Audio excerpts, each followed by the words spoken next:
Hey everyone, we got a really fun deck profile today, Gacha for green players. So this is named after Jagamon, who is the star of the deck, and also Gacha games, which is video games, mobile games typically, where you either pay in-game currency that you earn through grinding the game, or paying real money to roll at a chance to pull a certain character and use it in the game. So it's named of that because of Jagamon's effect, where you're basically trying to pull a Mega from your deck and Digivolve into that. You're hoping to roll the dice and get it. It's a really fun deck, and this actually does end up getting some new support recently in Booster Set 7 in Japan, so this deck will only get more consistent soon to come in a couple of sets. But let's see V-Star, the queen of green and queen of this deck, Jagamon. 3 to Digivolve into, 7000 DP. When attacking, reveal the top 3 cards of your deck. You can Digivolve this card into one level 6 green Digimon card among them without paying its memory cost. Place the remaining cards at the bottom of your deck in any order. So this potentially lets you Digivolve into any level 6 for free, completely ignoring its memory cost. So that is huge because cards like Nidhoggmon cost 5 to Digivolve into and are insanely powerful, balanced by their cost. Same with MegaGargomon, 4 to Digivolve into. So we want to be able to abuse that by getting really powerful on-Digivolve effects or just, on-Digivolve effects for free. And that's the really cool thing about Jagamon is. And being 7000 DP is a nice threshold that it can be made relatively safe to swinging with thanks to the inheritables of green. So let's go ahead and get into the rest of the deck to see how we support this. First up, we got Argomon, which is just a one-of for our babies. We are running 5 babies. Argomon is interesting because you're always going to be swinging with your Jagamon, and because of the one Digivolve effect, or because of the power boost you get from going from an ultimate to a Mega, you will likely stay on board if your opponent doesn't have some kind of removal, guaranteeing that extra memory off of Argomon once you have Jagamon set up. So it's just nice, but not something you want to rely on, which is why we're just running it at 1. Instead, we want the consistent power boost from Motimon, which is this turn, your turn, while this Digimon is level 6 or higher, it gets plus 1000 DP. So just that extra DP to make every little safe Aries swing safer, and to be able to beat over certain Digimon. Those are our babies. Let's go ahead and pull up stats so you guys can be aware of how much we have of everything. First up, for our rookie lineup, of which we're running 13, is Argomon, 2 cost level 3, easy to go wide and just play it. If you're at 1, you get to choke your opponent at 1 and still get a body on board. At this point, really self-explanatory why we still run vanilla rookies. 2, Terriermon, it's 3 to play, and all turn, your opponent can't gain memory except with Tamer effects. So Terriermon is really strong to shut off cards like Blinding Ray and Yellow, which is just an unfair card that gives your opponent so much advantage. It shuts off Hammer Spark, and it shuts off some when destroyed gain memory effects in purple.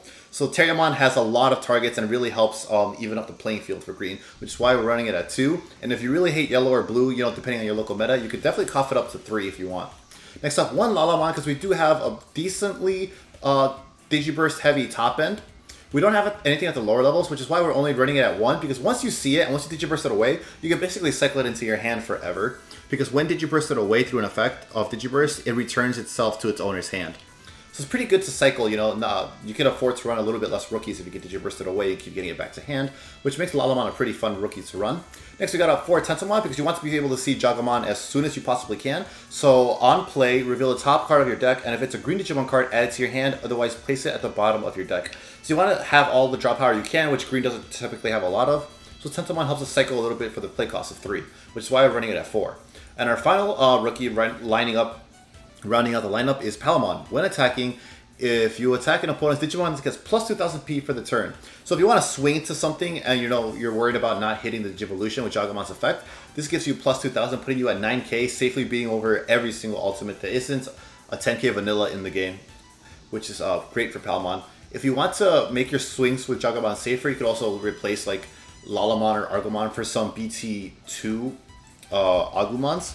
That is an unconditional plus 100 in green, so you could definitely replace something to get that extra DP boost off it. Next up, we'll go to our champion lineup. We got 4 Vegiemon, because it is only 1 to Digivolve into and 4 to hardcast, yet it is 6000 DP. That is huge if you brick and lets you, keep up relatively safely with your opponent. And it's also great just to dodge effects like the 5k destruction off of Shoutmon's Digivolution and other effects like that. Next up, we got Kabuterimon. Another one plus 1000 DP for every suspended Digimon your opponent has, and it's only 1 to Digivolve into. So our entire level 4 lineup is focused on being 1 cost to Digivolve into to get to Jagamon as fast as you can, but also it has that DP boosting inheritable to make Jagamon a little bit stronger on your turn when you swing with it. Next up, we got Kabuterimon, which is just a 1k blocker. So 5k is a trade-off you have to consider. You could definitely run the 2 cost blockers if your meta is very 5k heavy removal heavy. But I prioritize the 1-cost Digivolution just to get up to our ultimate faster. That is our champion lineup, which is basically just to facilitate our climb into Jagamon. And next up, we do got the star of Jagamon, the star of the deck. 3 Digivolve into 7000 DP. I went over its effect earlier, and it's basically the entire crux of this deck. So this is a build where it supports it, but you don't have to rely on it entirely, because we don't get direct support to this playstyle until Booster Set 7, which is still a while away. So this deck can still perform if you don't run into it, but we just want to make the swings with it as safe as possible. And that considered, we got our next ultimate, Cherrymon 2 to Digivolve into, and it's a blocker. And you don't have to lose 3 memory when swinging, so you can swing safely with this, you know, if you have Palmon to beat over something if you really want to, if you're in that position to. So I like Cherrymon to have that extra defense, and just because it's a 2 to Digivolve into in the breeding area, and with how breeding area hiding heavy this meta is, like a lot of people don't move out, being able to Digivolve for 2 is pretty big. That's why we split it between that and Blossomon. 3 to Digivolve into, but Digisorption -3 to make it free if you have another body or if you want to suspend itself. A lot of times, like I said, you will be hiding and raising until you can move out Jagamon though, so that's why I like the 2-cost Digivolution of Blossomon and why I decided to split them.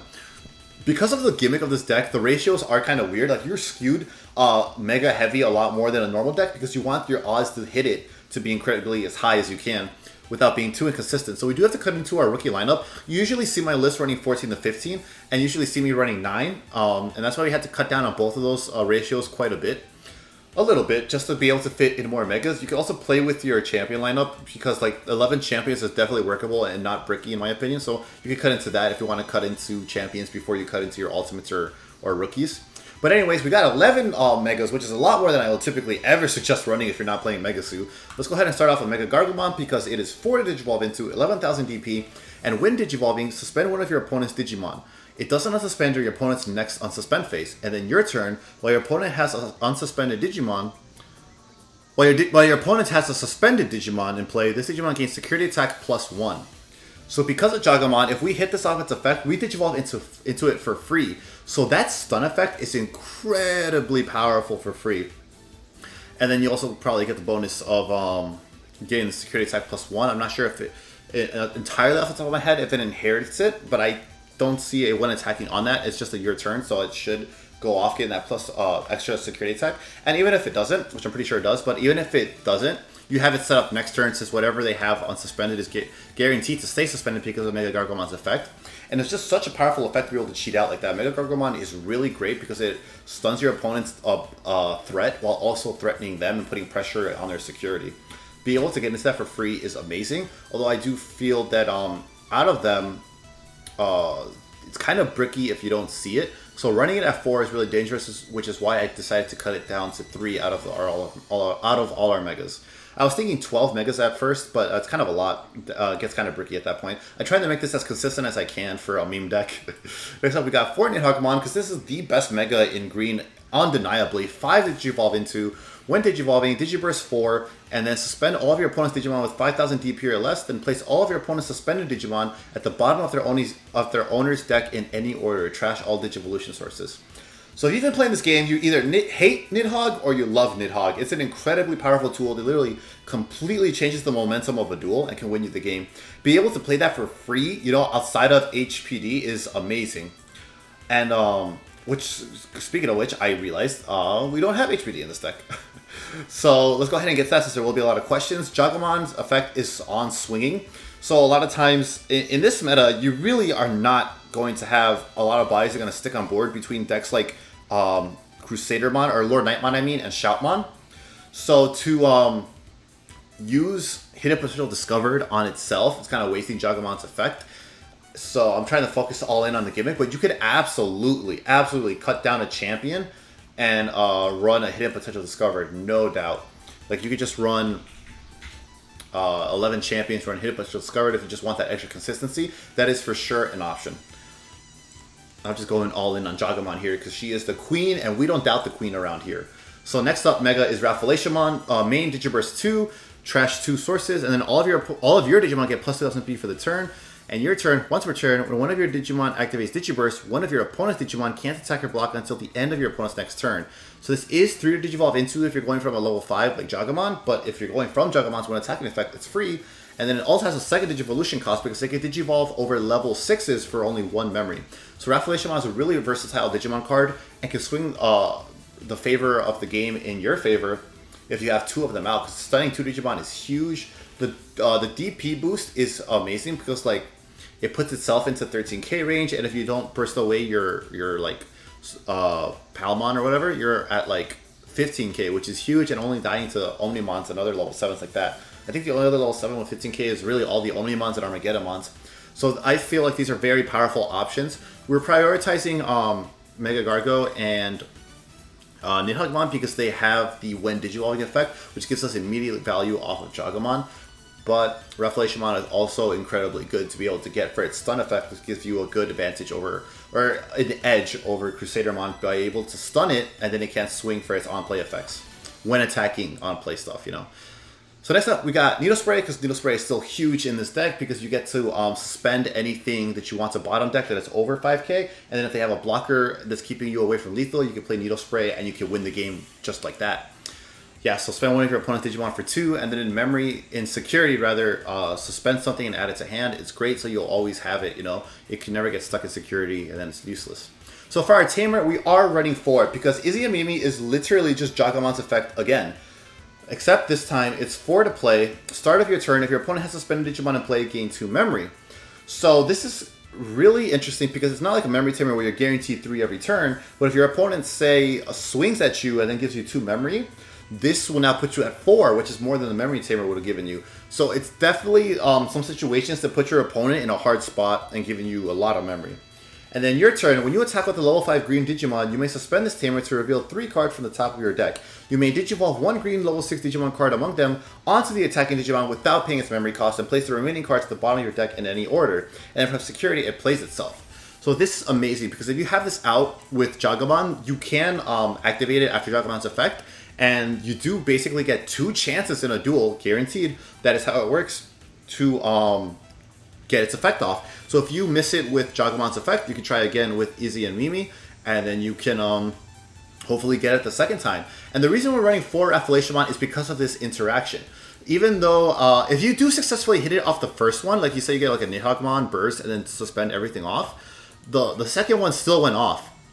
And because Rafflesimon has the condition to Digivolve from a level 6 for 1 memory, you can, if you reveal this off of Izzy Mimi, go into it again off of that revealed effect. So that's why we're running Rafflesimon, and hopefully Green gets more Digimon, or more level 6s that Digivolve from